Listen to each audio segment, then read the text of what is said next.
नमस्कार, स्वागत है न्यूज 21 में। मैं हूं आपके साथ हर्षदा जोशी। खबर नाथद्वारा से। नाथद्वारा में करोड़ों की जमीन घोटाले की परतें लगातार खुलती जा रही है। नगर पालिका, संस्था और नेताओं की मिली भगत से नियमों को ताक पर रखकर 80 करोड़ की जमीन का दुरुपयोग किया गया है। आपको बताते चले, तत्कालीन नगर पालिका आयुक्त ब्रजेश राय द्वारा संस्था को जमीन आवंटन के लिए 80 करोड़ रुपए की मांग डीएलबी के आदेश अनुसार की गई थी, लेकिन 1 साल बाद भी संस्था ने राशि जमा नहीं कराई।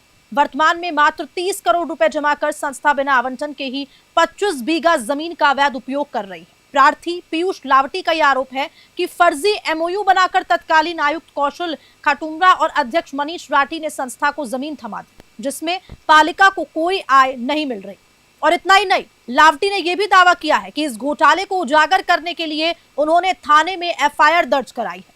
पालिका के जिम्मेदारों ने पहले पब्लिक पार्क के नाम पर प्रस्ताव पास करवाया और बाद में उसे ही एम्यूजमेंट पार्क में बदलकर पार्षदों को गुमराह किया। तो वहीं वर्तमान आयुक्त सौरभ कुमार जिंदल ने सूचना के तहत लिखित में जवाब दिया कि पालिका द्वारा कोई एमओयू नहीं किया गया। घोटाले का अंदाजा इसी से लगाया जा सकता है कि संस्था अब तक 30 करोड़ से ज्यादा की कमाई इस जमीन से कर चुकी है और पालिका को एक भी पैसा नहीं मिला। लावटी ने यह कहा कि हाईकोर्ट में मामला खारिज होने के बाद सुप्रीम कोर्ट से रिव्यू मिला है। अब हाईकोर्ट में फिर से दस्तावेज पेश कर कार्रवाई की उम्मीद जताई जा रही है। तो आपने ये मामला देखा और हमारे साथ मनीष राठी, जो कि तत्कालीन अध्यक्ष, जिस समय ये पूरा घोटाले की जो खबरें सामने आ रही है वो तत्कालीन अध्यक्ष रह चुके हैं नगर पालिका के। उनसे भी हमने बातचीत करने की कोशिश की थी, कई सवाल उनसे, कई जानकारी लेने की उनसे हमने प्रयास किया, लेकिन उन्होंने इस तरह का कोई भी जवाब नहीं दिया और वो जो भी हमने सवाल किया उससे बचते नजर आए। और उनका कहना ये भी था कि जिस तरह का ये मामला है, हमने सरकार के कहने पे किया, हमने प्रशासन के कहने पे किया, ऐसा कोई मामला उनको पूरा अच्छे से याद नहीं है। तो एक तरह से वो जो भी न्यूज़ 21 सवाल उनसे करना चाह रहा था उससे बचते हुए नजर आए। उन्होंने बात करने से इनकार कर दिया, जो कि तत्कालीन अध्यक्ष रह चुके हैं, यानी कि वो पूर्व में इस पद पे बैठे हुए थे और उनके कार्यकाल के दौरान इतना बड़ा घोटाला अगर होता है तो आखिरकार कोई भी जवाब, चाहे वो जनता हो, चाहे वो प्रशासन हो, चाहे मीडिया न्यूज चैनल हो, उन्हीं से जवाब मांगेगा। तो नाथद्वारा में करोड़ों के रुपए घोटाले का ये मामला आपको बता दें कि सामने आया था, जिसपे हमने लगातार मनीष राठी से उनसे संपर्क करने की कोशिश की, उनसे जानना चाहा कि 80 करोड़ की जमीन मात्र 30 करोड़ में संस्था को अगर दे दी गई तो किस आधार पर दी गई। और सवाल ये भी कि क्या नगर पालिका को घाटे में डालने का उनके पास ठेका था। और सबसे बड़ी बात यह कि कार्यकाल में बिना एमओयू के संस्था को जमीन सौंप दी गई।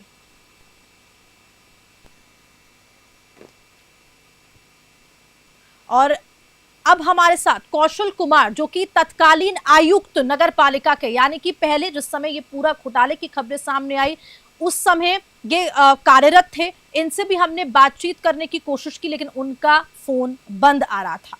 यानी कि ये भी एक सवाल खड़ा करता है कि आखिरकार जो अधिकारी लोग हैं वो इस तरह से बचते क्यों हैं।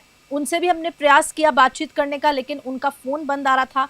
तो इसलिए सबसे बड़ा सवाल ये भी खड़ा होता है कि आखिरकार तत्कालीन आयुक्त वो थे, क्या उनके संज्ञान में ये मामला नहीं था, और अगर संज्ञान में ये मामला था तो आखिरकार इस तरह की चीजें सामने निकल के क्यों आई। क्योंकि 80 करोड़ बहुत बड़ी रकम है, ये कोई छोटी रकम नहीं है। तो इस नाथद्वारा में करोड़ों रुपए के घोटाले का आखिरकार जिम्मेदार कौन है, सवाल यही लगातार बनता हुआ नजर आ रहा है। रसूख के आदेशों को तक पर रखकर खुलेआम करोड़ों रुपए की राजस्व हानि को नुकसान पहुंचाया गया है।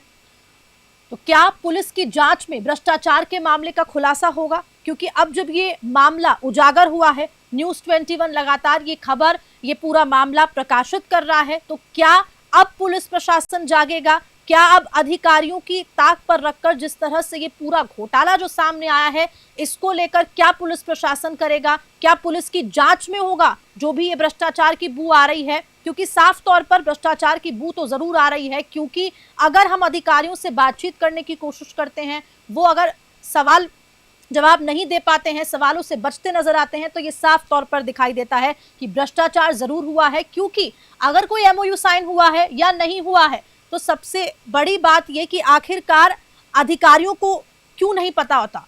अधिकारियों को अगर पता होगा तो किस तरह से इस मामले को देखा जाएगा। और सवाल कई सामने उठ रहे हैं। नाथद्वारा में करोड़ों रुपए के घोटाले का ये पूरा मामला बताया जा रहा है। रसूख के आगे नतमस्तक पालिका के जिम्मेदार भी नजर आ रहे हैं और हमने तमाम अधिकारियों से भी बात करने की कोशिश की, लेकिन उन्होंने कोई भी जवाब नहीं दिया। और हमने सौरभ कुमार जिंदल, जो कि वर्तमान आयुक्त नगर पालिका के हैं, उनसे भी हमने बात करने की कोशिश की, उनसे जानकारी लेने की कोशिश की, लेकिन उनका कहना है कि उनके संज्ञान में ये कोई पूरा मामला ही नहीं है। लेकिन जो लावटी है, जो प्रार्थी है, उनका कहना है कि सूचना के जरिए जब वर्तमान नगर पालिका के आयुक्त सौरभ कुमार जिंदल से एमओयू की जानकारी मांगी गई तो उन्होंने लिखित में दिया कि पालिका कार्यालय द्वारा दिनांक तक संस्था को 25 बीघा जमीन उपयोग करने के लिए कोई एमओयू नहीं हुआ।